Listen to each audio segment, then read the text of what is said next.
Welcome to This Explainer. Today, we're diving into a hard, uncomfortable, but honestly completely liberating truth about who is really responsible for the circumstances of your life. Now, we all spend a lot of time pointing fingers, right? We blame the economy, our bosses, our partners, or just plain old bad luck when things go wrong.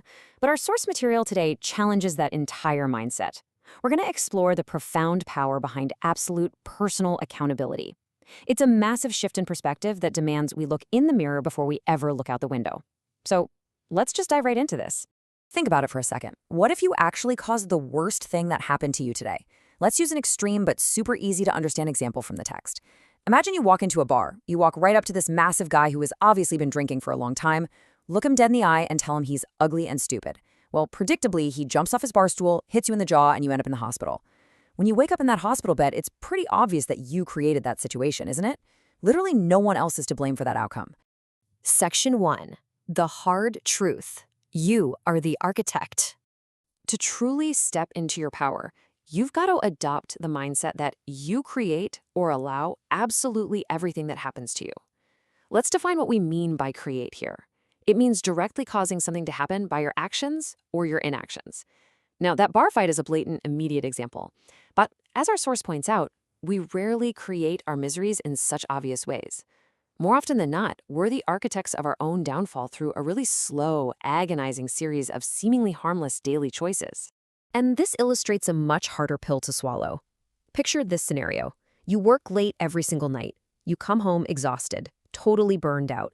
You eat dinner in a coma, and then just collapse on the couch to watch a basketball game because you're way too stressed to do anything else, like, say, take a walk or play with the kids. This goes on for years. Your spouse asks to talk, to connect, and your go-to response is just, later, I'm watching the game. Well, 3 years later, you come home to a completely empty house and a note on the counter saying they've left and taken the kids. You created that outcome too. It wasn't a single punch in a bar. It was thousands of tiny, dismissive choices made over years. Section 2, the trap of allowing passive inaction. But what about the times we aren't actively sabotaging ourselves? What about when we just do nothing? This brings us to the trap of allowing. Allowing means passively letting things happen to us by our inaction and our unwillingness to do what is strictly necessary to create or maintain what we want. You aren't the one throwing the punch, and you aren't the one walking out the door, but you are standing passively by. You aren't making a demand, you aren't making a request, you aren't saying no, and you aren't trying something new. You just let it happen. Look at how these passive failures just pile up in everyday life. Think about it. Your house looks like a war zone? That's because you didn't follow through on taking away privileges when the kids wouldn't clean up. You're still getting mistreated by a partner? That's because you didn't demand counseling or leave the very first time it happened. The new kid at work won the top sales award? You allowed that because you were too busy to attend those motivational seminars. Your dogs are totally out of control because you didn't make time for obedience training. You're stuck on the side of the road with a broken down car because you skipped routine maintenance. Or maybe you're fuming because you were passed over for a promotion. Well, you didn't go back to school. In every single one of these scenarios, the main takeaway is that you are not a victim here. You stood by. Inaction is absolutely still a choice. Section 3. The complaining misdirection, venting versus fixing. So when we create or allow these massive messes in our lives, what do we normally do instead of actually fixing them? We embrace this completely absurd habit of complaining to the exact wrong people. People go to work and complain about their spouse. Then they clock out, go home, and complain to their spouse about their boss and their coworkers. Have you ever noticed we do this? We almost always complain to someone who has absolutely zero power to fix the problem. Your spouse can't fix your boss's poor planning, and your coworkers definitely cannot fix your marriage. So why do we do it? Simply because it's easier.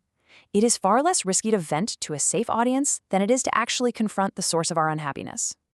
To break that cycle, you need courage. I mean, serious, undeniable courage to walk up to your spouse and say you're fundamentally unhappy with the way things are at home and to ask for a specific change. It takes immense professional courage to sit down with your boss and ask them to plan better so you aren't forced to work every single weekend.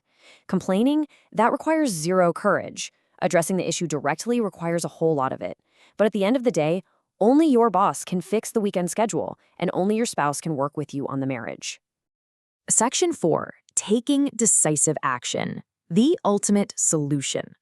Highly successful people get how pointless venting to the wrong crowd is, so they ditch it entirely.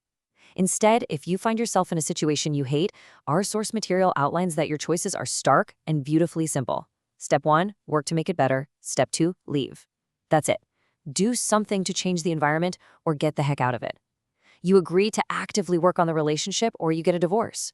You work to explicitly improve your working conditions or you go out and find a new job. Either way, stepping up or stepping out, you will finally get a change. As the old adage from our source material brilliantly puts it, don't just sit there, do something.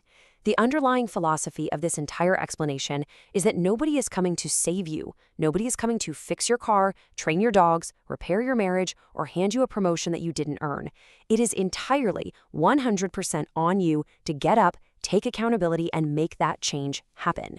So I'm going to leave you with a final, really vital question to chew on today. Look closely at your own daily circumstances. Look at your career, your relationships, your health. What passive failures are you currently allowing? What messes are you complaining about to the wrong people? And most importantly, since you are the architect of your own life, what are you going to do about it today?